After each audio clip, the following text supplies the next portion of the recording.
Imagine a queen so powerful, so untouchable, that she turned rot into beauty, poison into makeup, and filth into fashion. But behind her glowing face and flawless gowns hid a decaying truth, a truth that reeked of fear, obsession, and sweet, sweet sugar. And by the end of this story, you'll see how far a woman could go to protect not her body, but her legend. Stick around, because what Queen Elizabeth I did, in the name of cleanliness, will leave your jaw on the floor. The final detail might just change how you see beauty and power forever. Queen Elizabeth I wasn't just a monarch, she was a myth in motion. The Virgin Queen, cloaked in velvet and pearls, armed with sharp wit and ruthless politics. Her rule saw the defeat of the Spanish Armada, the golden rise of English pride, and a court as glittering as her gem-studded gowns. But beneath the regal mask was something else entirely. A woman terrified of time, obsessed with image, and devoted to control, down to the last drop of rosewater. Let's start with her most delicious and destructive obsession: sugar. In the 1500s, sugar was rarer than gold. Most commoners might live their entire lives without tasting it. But for Elizabeth, it flowed like wine. Her palace kitchens produced candied violets, marzipan molded like fruit, syrup-soaked pastries, and sugar-dusted meals fit for a divine being. It wasn't just about taste. Sugar was a symbol of dominance. Having it meant England had power access to luxury, to trade, to colonies. And Elizabeth didn't just indulge, she weaponized sweetness. But the cost? That sweet empire left her smile in ruins. Toothbrushes back then were more like twigs or rags, and dental hygiene was laughably primitive. But Elizabeth had her own secret recipe, a homemade toothpaste made with sugar and herbs. Yes, you heard right. She brushed her teeth with the very thing rotting them. Worse still, she scrubbed with gritty powders that stripped her enamel raw. Visitors began noticing by the 1590s, her once commanding smile had blackened, cracked, and in some places, vanished completely. Her breath was so foul it made courtiers recoil. Some couldn't even understand her words. She spoke through the ruins of her royal mouth, but she wouldn't let doctors touch them. She feared pain more than decay. One desperate courtier even pulled his own tooth in front of her to prove it was unteethed fatal. Imagine that, a man screaming, bleeding, just to convince the queen to open her mouth. And yet, what followed was even more surreal. Rather than mock her, noble women began to imitate her. They darkened their own teeth with soot, charcoal, or ink to match their queen. In Elizabeth's court, tooth rot became high fashion. The blacker the teeth, the higher the status. It was the ultimate royal trick, turning decay into desirability. But teeth were just the beginning. You may have heard the chilling line, "I bathe once a month, whether I need it or not." Whether she said it or not, the sentiment rang true. Elizabeth wasn't dirty out of laziness. She was strategic. Water, in her eyes, was dangerous. It was believed to carry disease, to weaken the body, to let in bad air or miasma, the invisible force blamed for the plague. So, instead of bathing, she turned cleanliness into ritual. She changed her linen underclothes, or shifts, multiple times a day. The soft fabric was thought to absorb sweat and toxins. Her handmaids dabbed her skin with rosewater, vinegar, and floral infusions. It wasn't cleaning, it was choreography. Every movement was precise, sacred. Her body wasn't human, it was a shrine. And bathing, that was a full-blown operation. No plumbing, no hot taps. To bathe meant hauling a wooden tub, heating dozens of buckets, and orchestrating a team of servants. It wasn't hygiene, it was theater. And the queen had no time to smudge the performance. To the world, she was pristine. Her gowns, sewn from silk and velvet, carried the scent of spices and herbs. She gifted scented gloves, waved perfumed handkerchiefs, and layered herself in smells meant to distract from the truth. There was no scrubbing, no rinsing, no soap. Only the illusion of divine cleanliness. And that illusion extended to her most iconic feature, her face. It wasn't skin, it was armor, painted white with Venetian ceruse, a mixture of vinegar and white lead. It made her glow like porcelain, ageless, eternal. But underneath, it ravaged her skin, causing sores, scarring, and poisoning. As the damage worsened, she didn't stop. She painted more. For her lips, she used mercury-based red, toxic. Her memory faded, her mood darkened, her hands trembled, classic signs of mercury poisoning.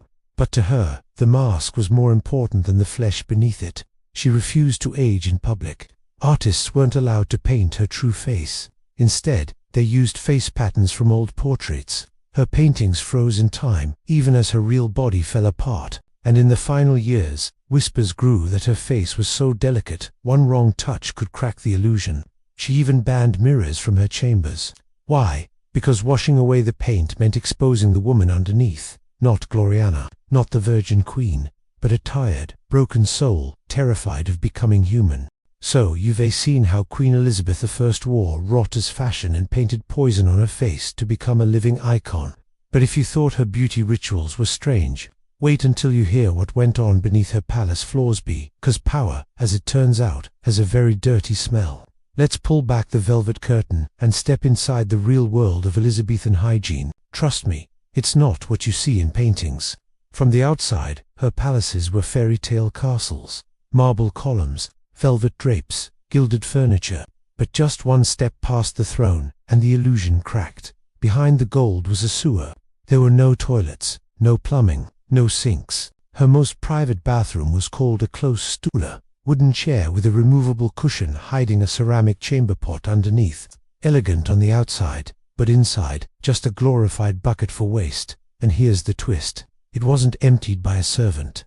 The man who cleaned it held one of the most intimate and powerful roles at court, the groom of the stool. A noble, hand-picked for trust, silence, and absolute loyalty. He didn't just wipe the queen's behind. He dressed her, advised her, and sometimes even whispered political secrets while holding the pot. In Elizabeth's world, proximity to the Queen Evan in filth meant access to influence. But outside her chambers, things were worse. Everyone else, courtiers, guests, guards, used chamber pots, bowls, or even corners of stairwells. Waste was dumped into hidden cesspits or tossed outside palace walls.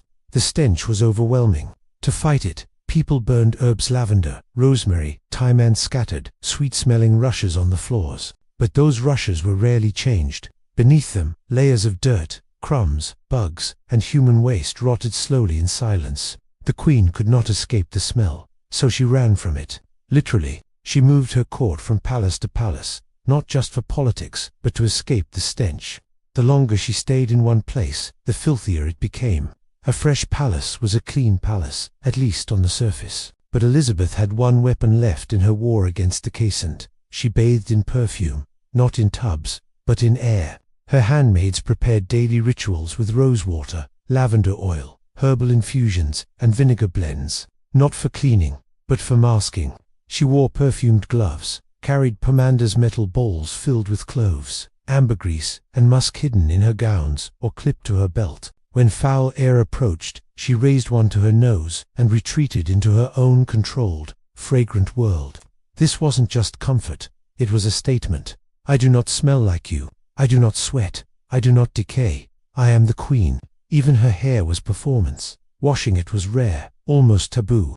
Instead, it was stiffened with sugar water, powdered with starch or scented dusts. As she aged and her hair thinned likely, from years of lead and mercury poisoning, she switched to elaborate wigs, especially fiery auburn ones, to keep her youthful image alive. And when her skin became too scarred to hide, she didn't remove the makeup.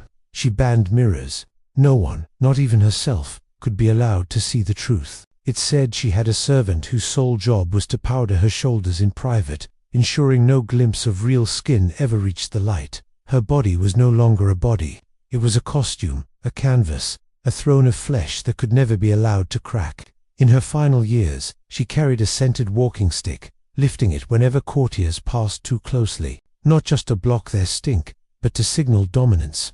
I exist above your world. I am untouched. But make no mistake, Elizabeth wasn't delusional. She was deliberate. This wasn't madness, it was strategy. She understood the cost of being a woman in power. One wrinkle could become a scandal. One sign of illness, and rumors would swirl. One exposed blemish, and the crown could seem fragile. So she didn't cleanse. She curated. Every drop of rosewater, every powdered glove, every cracked smile painted over with lead-it was all armor, not against dirt, but against vulnerability.